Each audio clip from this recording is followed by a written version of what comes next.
ಸೃಷ್ಟಿಯ ಆರಂಭದಲ್ಲಿ ಓಂಕಾರ ಸ್ವರೂಪಿಣಿಯಾದ ಆದಿಶಕ್ತಿ ದೇವಿಯು ಭಾವರೂಪದಲ್ಲಿರುತ್ತಾಳೆ.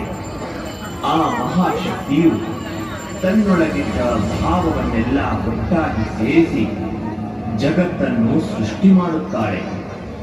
ಆಗ ಸತ್ವ, ರಜಸ್ಸು ಮತ್ತು ತಮೋ ಗುಣಗಳಿಂದ ಕೂಡಿದ ಬ್ರಹ್ಮಾಂಡ ನಿರ್ಮಾಣವಾಗುತ್ತದೆ.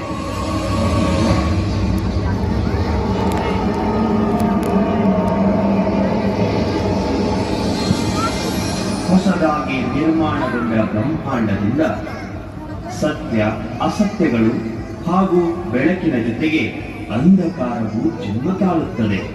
ಇಲ್ಲಿಯವರೆಗೆ ಓಂಕಾರ ರೂಪದಲ್ಲಿದ್ದ ಆದಿಶಕ್ತಿಯು ಈಗ ಸಾಕಾರ ರೂಪ ಪಡೆಯುತ್ತಾಳೆ. ಆದಿಶಕ್ತಿಯಿಂದಲೇ ಬ್ರಹ್ಮ, ವಿಷ್ಣು, ಮಹೇಶ್ವರರು ರೂಪುಗೊಳ್ಳುತ್ತಾರೆ.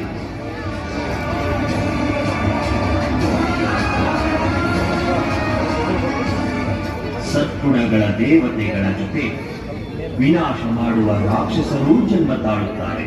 ಹೀಗೆ ಹುಟ್ಟಿದ ರಾಕ್ಷಸರಲ್ಲಿ ಮಧು ಮತ್ತು ಕೈತವರೆಂಬ ರಾಕ್ಷಸರು ತಮ್ಮನ್ನು ಸೃಷ್ಟಿ ಮಾಡಿದ ಬ್ರಹ್ಮದೇವನನ್ನೇ ಕೊಲ್ಲಲು ಮುಂದಾಗುತ್ತಾರೆ.